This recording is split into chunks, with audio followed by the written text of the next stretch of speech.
Olá, bem-vindos a mais uma conversa aqui no Diário SA. Hoje o papo é sobre a Mortia. Sabe, aquela empresa grande de infraestrutura de mobilidade, código MOTV3 na B3. Muita gente acompanha. Vamos mergulhar nos números do terceiro trimestre de 2025. O relatório saiu agorinha, dia 29 de outubro. A nossa ideia aqui é, como sempre, tentar tirar o suco desse monte de dado financeiro. O que realmente importa para quem investe ou só acompanha o setor mesmo. Bom, para começar, qual a grande manchete? O que saltou aos olhos logo de cara? Parece que foi um trimestre forte, né? Resultados recordes. Foi sim, sem dúvida. O relatório já abre falando disso, né? Foi a maior receita líquida da história da empresa e também o maior EBITDA ajustado. Uau! E não só isso, olhando o lucro líquido societário, também foi o melhor terceiro trimestre deles.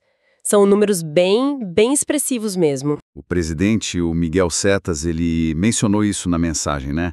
Falou do EBITDA ajustado, acho que 2,5 bilhões, um aumento de mais de 16% contra o ano passado. Exato. E com expansão de margem, que é importante. A margem cresceu 6,5 pontos percentuais. Impressionante. E o lucro líquido ajustado também veio forte, né? Quase 700 milhões. Isso, 683 milhões, 22% acima do mesmo trimestre do ano anterior. Mas olha, o que eu achei fascinante, e eles batem muito nessa tecla no relatório, é a disciplina operacional. Como assim? Eles têm um indicador-chave que é o OPEX caixa, as despesas que saem do caixa mesmo, sobre a receita líquida. Ficou em 38,3% nos últimos 12 meses. E o que isso significa na prática? Significa que eles estão muito eficientes, tanto que eles sinalizam que talvez batam a meta que era para 2026 já agora, em 2025. Puxa, e como eles conseguiram isso? É uma combinação, sabe? Otimização de portfólio, ou seja, venderam coisas menos eficientes e um controle de custos bem rigoroso. Interessante essa eficiência. Mas, ao mesmo tempo, eles não pararam de investir, né? O relatório fala em... Quanto foi mesmo? 2,3 bilhões só no trimestre. Isso, 2,3 bi, 11% a mais que no ano passado. Tem muita obra acontecendo. Onde, por exemplo? Olha, tem obra grande na Rio SP, ampliação lá em São Paulo, reforma na Serra das Araras, no Rio, na Via Sul, no Rio Grande do Sul, tem duplicações importantes. Ah, e as linhas de trem São Paulo 8 e 9? Também, muito investimento ali em energia, sistemas, melhoria de estações, não pararam não. E falando em projetos grandes, teve aquela notícia da Via 4, né? A linha 4 amarela do metrô de SP. Nossa, isso foi um marco. Assinaram o termo aditivo que finalmente viabiliza a expansão até Taboão da Serra. É um projeto enorme. Quanto de investimento? Cerca de 4 bilhões de reais a mais e, em troca, a concessão foi estendida por mais 20 anos. O impacto para a mobilidade ali na Gran São Paulo vai ser gigantesco, né? Sem dúvida. E eles também olharam para o futuro no Capital Markets Day, né? Atualizaram a tal ambição 2035. O que tem de novo ali? Eles subiram a barra da eficiência. A meta daquele indicador OPEX caixa sobre receita agora é de, no mínimo, 28%. Bem ambicioso. Uau! E definiram metas de crescimento de 2 dígitos para receitas que não vêm de tarifa, tipo aluguel, publicidade. E um compromisso social forte, investir 1 bilhão acumulado até 2035. E a segurança? Lembro que eles focam nisso. Sim, reforçaram a meta de acidente zero, né? Aquela TFCA menor que 1. Faz sentido. Tudo isso se encaixa naqueles pilares estratégicos deles, né? Crescimento, valor, balanço forte e sustentabilidade. Perfeito, parece que a estratégia de longo prazo está ganhando forma, sabe? E a sustentabilidade não é só discurso, está integrada mesmo. Segurança, social. Tanto que até ganharam um prêmio, né? Top 15 GPTW de empresas gigantes. Mostra um foco interno também. Exato. Legal. Agora vamos para os números consolidados, aqueles da tabela principal. Receita líquida ajustada quase 4 bilhões, né? Alta de uns 4,6%. Isso. E o EBITDA ajustado, como a gente falou, 2,5 bi, um salto de mais de 16%. O que levou a margem para 64,4%. É isso, um ganho de 6,5 pontos, bem forte. muito forte. E o lucro líquido ajustado ali nos 683 milhões de reais 22% maior. Agora um ponto que sempre gera dúvida. Alavancagem. Como ficou? Ficou em 3,6 vezes a dívida líquida sobre o EBITDA ajustado dos últimos 12 meses. Isso é bom ou ruim? Subiu, caiu? Então, comparando com um ano atrás, subiu meio ponto. Mas olha que interessante, em relação ao trimestre passado, caiu um pouquinho, 0,1. Ah, e porque subiu no ano. O relatório explica que é por causa da dívida das novas concessões, Rota Sorocabana, PR Vias. Elas entraram no cálculo da dívida, mas ainda não tem um ano completo de caixa para colocar no outro lado da conta, no EBITDA, entende? Entendi. Faz sentido. Agora, aqui é onde fica realmente interessante, né? O tráfego. Como foi? Nas rodovias, o número total de veículos caiu. Quase 10%. Caiu sim, mas calma, essa é a pegadinha do consolidado. Quando você olha o tráfego comparável... Ah, tirando os efeitos das novas e das que saíram, tipo a Via Oeste. Exatamente. Tirando esses efeitos, o tráfego comparável cresceu 1,1%. Aí o cenário muda, né? Mostra que a operação que já existia está indo bem. Ufa, menos mal. E nos trilhos, foi parecido? Foi. O total subiu só 0,5%, mas o comparável sem as barcas do Rio que saíram subiu 2,3%. E aeroportos? Aeroportos foi bem, mais 5,8% no total de passageiros, e o CAPEX, como falamos, 2,3 bilhões, confirmando os investimentos fortes. Ok, vamos passar rapidinho pelos segmentos então. Rodovias. Tráfego comparável subiu 1,1%. O que puxou. Veículos comerciais foram bem, também 1,1%, muito escoamento agrícola para o Porto de Santos e as obras na Rio-Esp geram movimento, né? E os carros de passeio? Também subiram 1%, São Paulo foi bem, mas teve umas retrações em outras praças por clima, base de comparação. E a receita de pedágio? Acompanhou? Acompanhou e até mais, subiu 9,2%. Foi volume, reajuste de tarifa e uns reequilíbrios de Covid. Mas o destaque mesmo foi outras receitas. O que aconteceu ali? Explodiu. Subiu quase 160%. Foi principalmente reconhecimento de reequilíbrios contratuais da SP Vias e Rio-SP. E o detalhe, entrou dinheiro no caixa mesmo, não foi só ajuste futuro. E isso ajudou muito a receita líquida sem construção, que subiu mais de 12%. E os custos? O que explica aquela queda gigante nos custos caixa, quase 45%. Foi uma tempestade perfeita no bom sentido.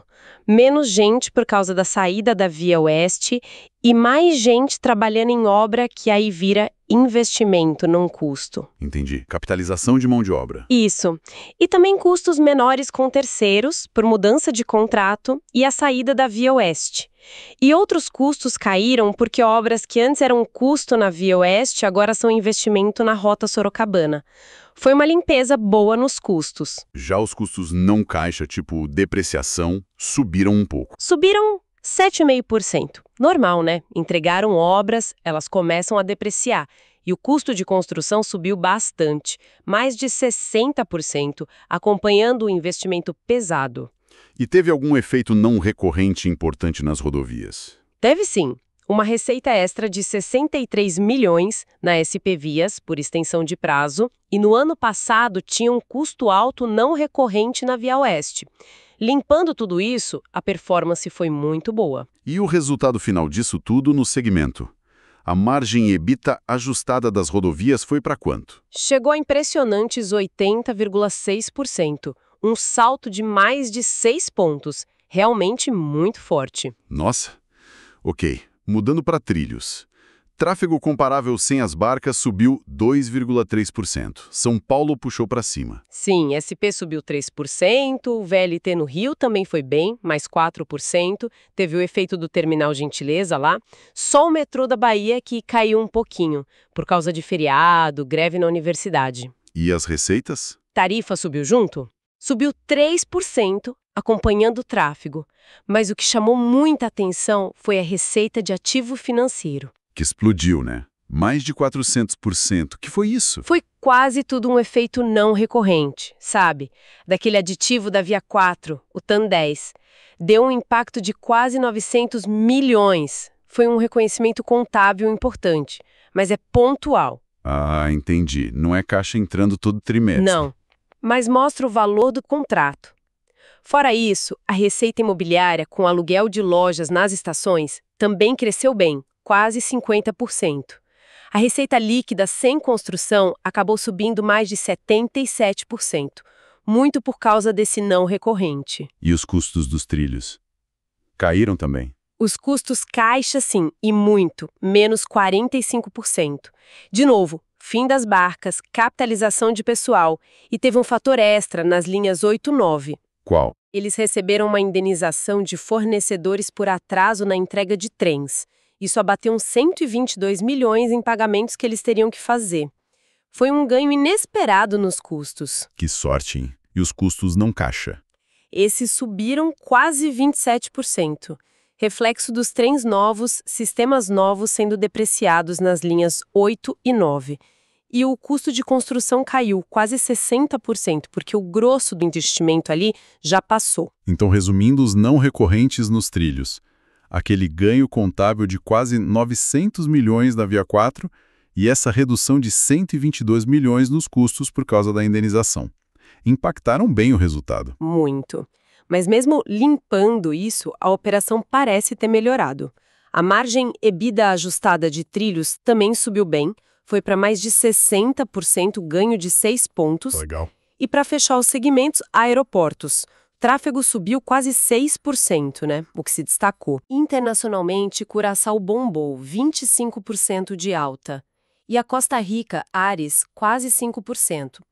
No Brasil, BH Airport subiu 3,5% e os blocos Sul e Central também foram bem, 5% e quase 8% de alta. Mais voos, mais rotas? E isso se refletiu na receita. Sim, a receita líquida sem construção subiu mais de 9%, já os custos foram mais comportados. Como assim? Os custos caixa subiram uns 4%. Teve pressão de pessoal, dissídio e mais gastos com serviços por causa da demanda maior. Mas outros custos caíram um pouco. E os custos não caixa, depreciação e tal? Esses caíram quase 13%, principalmente por uma mudança contábil no prazo de amortização lá na Costa Rica. Isso mais que compensou a entrada de novos ativos dos blocos Sul e Central. E o custo de construção? Despencou quase 90%, sinal de que as obras grandes estão acabando. E a margem dos aeroportos? Subiu também, foi para 52,5%, um ganho de 2,4 pontos, uma melhora mais modesta que nos outros, mas positiva. Ok. E só para constar, aquela linha Outros, das despesas da holding, piorou um pouco, né? Piorou. O resultado ficou mais negativo. O relatório diz que foi mais custo com pessoal, ajuste de time, dissídio, bônus, que não foi compensado por menos gasto com consultoria. Entendido. Agora, descendo para o resultado financeiro líquido. A despesa aumentou, né? Ficou negativa em 955 milhões, quase 28% pior que no ano passado. Por quê? É uma conta complexa, né? De um lado, rendeu mais o dinheiro aplicado, porque o CDI subiu. Ok, isso é bom. Mas, por outro lado, os juros da dívida também subiram, porque a dívida é maior e o CDI está mais alto. Além disso, o resultado com o RED foi pior e o IPCA, mesmo mais baixo, ainda pesa na dívida indexada, que é grande. Ajudou um pouco a maior capitalização de juros nas obras e outras despesas menores, mas no final a conta ficou mais salgada. E a dívida em si, como fechou? Dívida líquida consolidada em 32,7 bilhões. Isso. Bem acima dos 25,8 bi de um ano atrás. A dívida bruta está em 40,3 bilhões. São números grandes. Preocupa. Olha, o volume é alto, mas a qualidade parece boa. Quase metade está no CDI, 40% no IPCA. O perfil é de longo prazo, mais da metade vence só depois de 2032. A duração média é quase 6 anos e o custo tá bom, abaixo do CDI. Eles fizeram alguma movimentação recente? Fizeram. Captaram e pagaram antecipadamente algumas dívidas. Movimentaram mais de 3 bilhões de reais no trimestre, para alongar prazo e tentar reduzir custo. Estão ativos nisso. E os investimentos, o CAPEX de 2,3 bilhões. Foi para onde mesmo? Só para recapitular. Os principais focos foram Rio SP, com as obras grandes, Autoban, mais com manutenção, Via Sul, com as duplicações, e as linhas 8 e 9 em São Paulo, melhorando estação, energia e até inaugurando coisa nova. Beleza. E para a gente ir fechando, a parte regulatória e de ESG. Tivemos os aditivos importantes, né? SPVias e principalmente Via 4. Exato, o da Via 4 é transformacional, né? Expansão para Taboão, mais 20 anos de concessão. E na parte de sustentabilidade, eles mostraram bastante coisa. Tipo o quê? Lançaram um plano de transição climática, fizeram parceria com SOS Mata Atlântica, aderiram àquela iniciativa TNFD sobre riscos da natureza, compraram crédito de carbono, mantiveram selo ouro de emissões.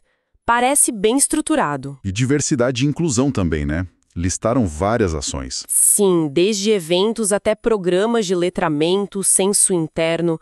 Parece um esforço contínuo. E o Instituto Motiva mudou a estratégia. Mudou, focando mais em soluções sustentáveis, desigualdade, qualidade de vida, ligado aos ODS da ONU, e reforçaram aquele compromisso de 1 bilhão em investimento social até 2035. Bom, então, para amarrar tudo, foi um trimestre de recordes financeiros para a Motiva, ajudado, sim, pela eficiência operacional que parece estar melhorando, mas também por reajustes e aqueles não recorrentes, né? Principalmente nos trilhos. Exato. Isso ajudou a compensar um tráfego que, no geral, ainda tem desafios. Enquanto isso, os investimentos continuam pesados, pensando no futuro. E os avanços regulatórios, como o da Via 4, abrem caminhos importantes. É um quadro complexo, com pontos bem positivos. É isso. E essa complexidade toda deixa umas perguntas no ar, né? Para quem acompanha mais de perto. Tipo? Bom, primeiro, como que esses ativos novos, Rota Sorocabana, PR Vias, vão de fato impactar a alavancagem e a geração de caixa daqui para frente? Vão maturar rápido? Boa pergunta. Que mais? Será que a Motiva consegue manter essa eficiência de custos tão alta, com inflação ainda aí e tanto investimento novo entrando? É um desafio, né? Com certeza. E claro, aquele projeto gigante da linha 4 até Taboão, quais vão ser os desafios na execução? É uma obra enorme, muitos riscos, mas também muita oportunidade. São pontos para ficar de olho. Excelentes pontos para reflexão. Fica aí para o nosso ouvinte pensar também. E se você curtiu essa análise e quer continuar por dentro, não esquece. Clica aí em seguir para não perder as próximas conversas aqui no Diário SA. Episódio criado por Clayton, o criador do Diário SA. Até a próxima.